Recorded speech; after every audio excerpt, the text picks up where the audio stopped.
This 2006 MacBook that I previously used to edit a video for this channel actually died after I attempted to put both Windows Vista and XP on it.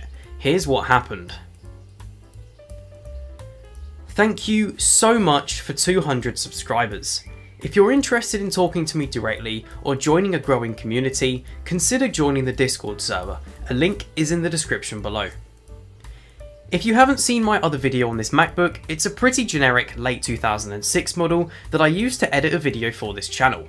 It has a 2GHz Core 2 Duo, 1GB of DDR2 RAM and a 250GB spinning hard drive. Nothing too special, but I thought with Vista on it, it sure would be. The first step was to gain a working DVD to install Windows. Microsoft unfortunately doesn't have the ISOs available to download anymore, so I had to get mine from a perfectly legitimate and safe source. I have to admit, this was quite a risky thing to do, so I burned the disk on nothing other than the 2006 MacBook itself. At this point, it was running macOS 10 Snow Leopard, and it was sad to see this installation go. Burning the disk didn't take too long, and when I finished, I had a bootable Windows Vista 64-bit DVD that I could use on anything. I restarted the MacBook and waited for the DVD to show up in the boot menu so I could begin installing Windows. It never did. But I could hear the disk spinning. I then tried the disk in my 2011 iMac and it worked fine. So I tried copying the files to a USB. This didn't work either. Then I realised, while this MacBook had a 64-bit CPU, for some reason the system bus was only 32-bit. So I burned a 32-bit DVD instead. I put it in and hoped for the best. Still nothing. I was very confused. I then thought, if the iMac would read the DVD, surely I could take the hard drive out of the MacBook and install Vista on it using the iMac, right? While this was a feasible solution, the iMac just froze on Windows is loading files and never got any further. Time to get out the big guns. This is a Dell Inspiron 5200 from 2004. It should be compatible with Vista as it originally shipped with XP, and I've seen these run Windows 7 before. Success! Or so it seemed. The Inspiron was able to get past the loading Windows screen, but no further. It was stuck on the mouse cursor and refused to go any further.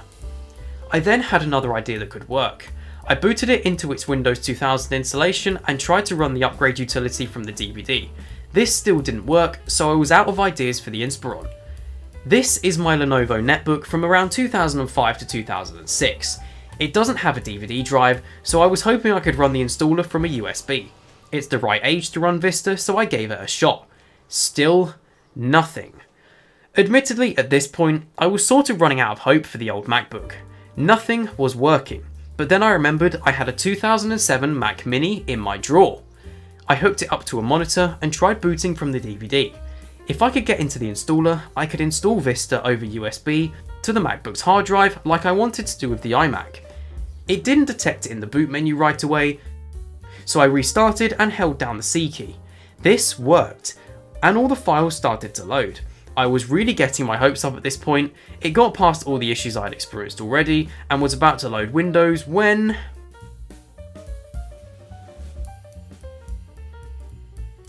I was so disappointed.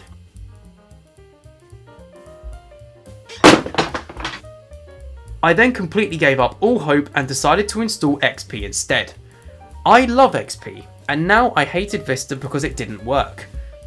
XP also got into the installer from the DVD on the first attempt.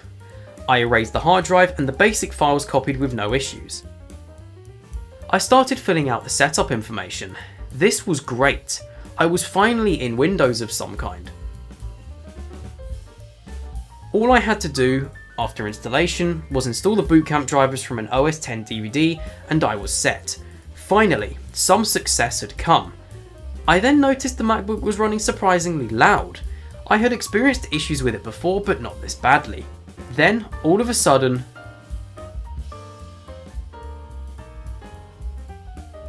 it just turned off. I thought the screen had just gone to sleep, but pressing the power button did absolutely nothing.